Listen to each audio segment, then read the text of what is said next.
Hey Canucks fans, welcome to Clay's Canucks commentary for Thursday, February the 21st. I'm Clay Emo, I'm at Canuck Clay on Twitter, I'm at Clayton Emo on Instagram. I'm the founder of the GLCPC, the Good Looking Canucks Positivity Club, and this is my Canucks take, all in one take. Finally, the Canucks play tonight after basically 5 days off. They had the Dice and Ice Gala in there, which I talked about yesterday. Tonight they host the Arizona Coyotes, an Arizona Coyotes team they have not beat.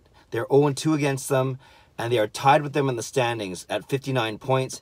We see that Chicago and Colorado both won last night to jump up to 61. So they have 61, Minnesota has 60. Me, what am I talking about? I'm not on the team. The Canucks in Arizona have 59. So obviously there's a huge game tonight with almost playoff implications.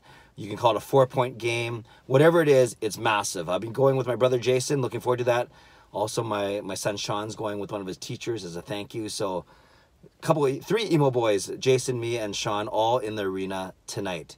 What can we expect tonight? Well, let's just talk about the forwards today. I just want to check in. According to the way they practiced over the past couple of days, it looks like it will be Horvat with Levo and Tyler Mott jumping all the way from the fourth line to one of the top two lines. So Horvat, Levo, and Mott, Pettersson, Besser, and newcomer Ryan Spooner. Spooner of the blue suit, while every other guy was wearing a dark suit at the Dice and Ice. That was kind of funny. Third line, Gaudette, Granlund, and Roussel. Fourth line, now Beagle, Erickson, and McEwen, with Schaller maybe as, also coming in for McEwen. We'll see.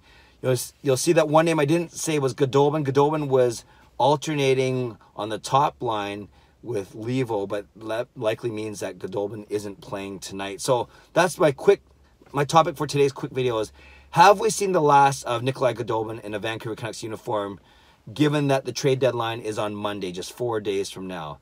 And we remember when we received Goldobin on the trade deadline 2 years ago, it was a universally applauded move for Jim Benning.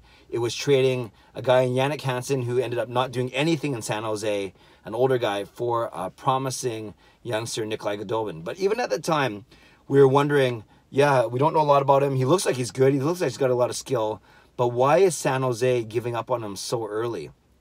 So before all the Goldobin lovers and supporters get on my back here, if the Canucks are indeed looking to move on from him, it's not surprising, given in a little bit when you consider his history in San Jose, is you got to wonder why they gave up on him even 2 years ago, earlier in his trajectory. But let's talk about the good things. Goldobin is still fourth in scoring with 25 points. He has 6 goals and 19 assists, 25 points in 52 games, so just under a point every 2 games. That is fourth in team scoring, like I said, tied with Antoine Roussel, who's played 3 more games, 55 games. And, of course, that's behind the big 3 of Pettersson, Horvat, and Besser. So he's played 52 of the Canucks' 60 games. It actually feels like he's been scratched way more than 8 times. 8 times is still a lot, right? No professional wants to be scratched even once.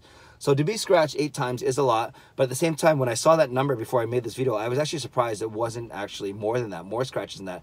I think because every time he does get scratched, it's such a polarizing issue, a topic, right, among Canucks fans, is you have those that say, oh, I can see why. I can see how Travis Green is wanting to play more defensively responsibly, or to show more effort on the back check, or to have less turnovers, or whatever it may be. That's what the Goldobin detractors will say. Where the Goldobin supporters will say, no, he is still your 4th leading scorer despite missing 8 games. He is still offensively creative. He still is dangerous. He can give you different looks on the power play, give you different looks, on regular strength. And his passing is underrated. It's actually good. Yes, everyone's going to have a turnover once in a while. Heck, Pettersson and Besser and Horvat create turnovers. And, that defensive awareness is improving. So whatever side you're on, Travis Green seems to be on the first side, the former side of that. He doesn't seem to trust Goldobin. If he's not going to play Goldobin in the top 6, and if he doesn't see Goldobin as a bottom 6 player, then you know that Goldobin's kind of hooped a little bit. So is he part of Travis Green's plans? I'm not so sure. I don't think so, because if he was, he wouldn't have been scratched 8 times. Maybe once or twice, or maybe 3 times at the most. And then we've had guys like Stetcher and Hutton get scratched. Virtanen even. Actually, I'm not sure about that. But Stetcher and Hutton, for instance, get scratched. Berchi in the past, only for a couple games, and then get back right into it. Not 8 games out of 60 so far. So that's one sign that maybe Goldobin isn't in the team's plans. like I said, compounded by the fact that San Jose gave up on him or traded him away 2 years ago, and you kind of wonder what's there. Now, you hope that the Canucks don't trade Goldobin from a standpoint, and then Goldobin lights it up or blows it up with another team. I'm not sure if that's going to happen, but maybe with the right fit, playing with the right guys, that could happen for a guy like Goldobin, who still is very, very young. You know, he's got a fun personality. He's the only guy not wearing socks at the Dyson Ice on Tuesday night. So little things like that, and you know, I think he's really liked by his teammates. But the bottom line is, does he produce when he's on the ice? The stats would suggest so, at least the stats that talk about, you know, his number of points, but maybe some underlying stats or maybe some defensive stats don't say so. So I think that's the tension, right, with Goldobin. So it'll be very interesting to see. But I think the fact that with 3 regulars out of the forwards, with Virtanen, Berchi, and Sutter all out, of course Gaudette comes in for Sutter. You need a center. So let's talk about the other two. With Berchi and Virtanen out, when Goldobin's sitting, and then instead you see Ryan Spooner, who just got to the team, making the lineup, or Zach McEwen called up from Utica making the lineup ahead of you, then you know that there's a message being sent, and then you question his future role on this team.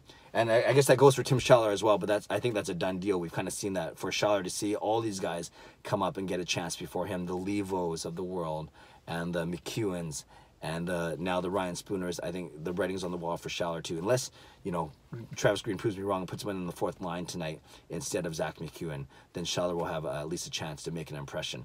So a lot of fascinating storylines to watch, but tonight I'm interested to see if Nikolay Goldobin is going to play. We probably will find out by the afternoon. I won't be doing a video this afternoon. I have a bunch of work meetings, so I'm kind of doing my preemptive strike right now, calling my shot right now. If Goldobin doesn't play today, and I'm not the first person to suggest that, that could be it. We may not see him on Saturday when the Canucks host the Islanders, and then he might be traded before Monday or on Monday at the trade deadline. Canucks fans, leave a comment below. I'd love to hear what you have to say. What do you think about Nikolay Goldobin? Do you want him around, or have you moved on from him? And what's it going to take for him to get going and to be a part? Because I think many people would argue he could be still a big part of this team moving forward. He's at the right age, the right skill set, but there are enough intangibles. Is there enough to his all-around game to make him part of the solution, the rebuild going forward? Leave a comment below. I'd love to read, react, and reply as always. Subscribe if you like to. Like this video if you like to. Like I said, I'm going to the game tonight with my brother Jason, my son Sean in there as well. 3 emo boys in Rogers Arena, hoping to see a Canucks win over the Arizona Coyotes. Have a great day. God bless, and go Canucks go.